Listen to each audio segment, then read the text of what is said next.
Hi friends, விடாமுயற்சி படம் பொங்கலுக்கு ரிலீஸ் ஆகாதுன்னு சொல்லிட்டு லைக்கா அஃபிஷியலாக அனௌன்ஸ் பண்ணியிருக்காங்க. ஸோ நியூ இயர் அதுமா அஜித் ரசிகர்களோட தலையில இடியை போட்டாங்க.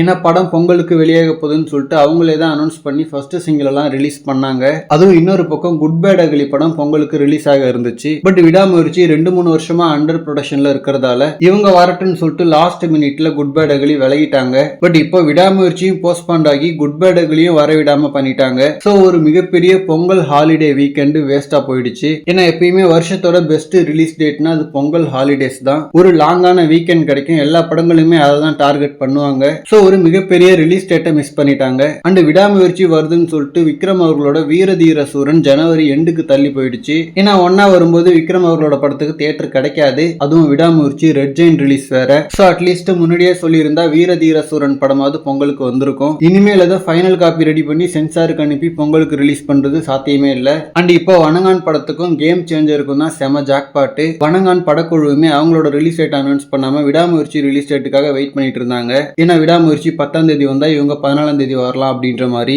சோ இப்போ வணங்கான் எப்ப வேணா வரலாம். அண்ட் கேம் சேஞ்சர் மாதிரி ஒரு பெரிய படத்துக்கு கிட்டத்தட்ட ஒரு சோலோ ரிலீஸ் மாதிரி அமைஞ்சிருக்கு. அண்ட் விடாமுயற்சி போஸ்ட்பான் ஆனதால ஜெயம் ரவி அவர்களோட காதலிக்கை நேரமில்லை அப்படின்ற படத்தை ரெட் ஜெயின் ரிலீஸ் பண்ண போறாங்க பொங்கலுக்கு. சோ பொங்கல் வீக்கெண்டுக்கு தமிழ் சினிமாவில இருந்து பெரிய படம் இல்லாதது ஒரு மிகப்பெரிய டிசப்பாயின்மெண்ட். லைகா ப்ரொடக்ஷன்ஸ்க்கு லாஸ்ட் இயர் தான் இந்தியன் டு லால் சலாம்னு ரொம்ப பேடா அமைஞ்சது. சோ இந்த வருஷம் பெருசா கம்பேக் கொடுப்பாங்கன்னு பார்த்தா முதல் நாளே போஸ்ட்பாண்டுன்னு சொல்லியிருக்காங்க. அண்ட் இன்னொரு பக்கம் தளபதி 29 ஃபர்ஸ்ட் லுக் நியூ இயருக்கு வரும்னு சொல்லிட்டு எதிர்பார்த்துட்டு இருந்தோம். அண்ட் அதுவுமே ரிலீஸ் ஆகல. சோ தளபதி ஃபேன்ஸுக்கும் ஒரு டிசப்பாயின்மெண்ட். அஜித் அவர்களோட ஃபேன்ஸுக்கு படமே போஸ்ட்பாண்ட் ஆயிடுச்சு. அது மிகப்பெரிய டிசப்பாயின்மெண்ட். ஓகே ஃப்ரெண்ட்ஸ், இந்த மாதிரி கோலிவுட் பத்தின ஹாட்டான அப்டேட்ஸ்க்கு நம்ம மணி மூவி பஸ் சேனலை சப்ஸ்கிரைப் பண்ணுங்க.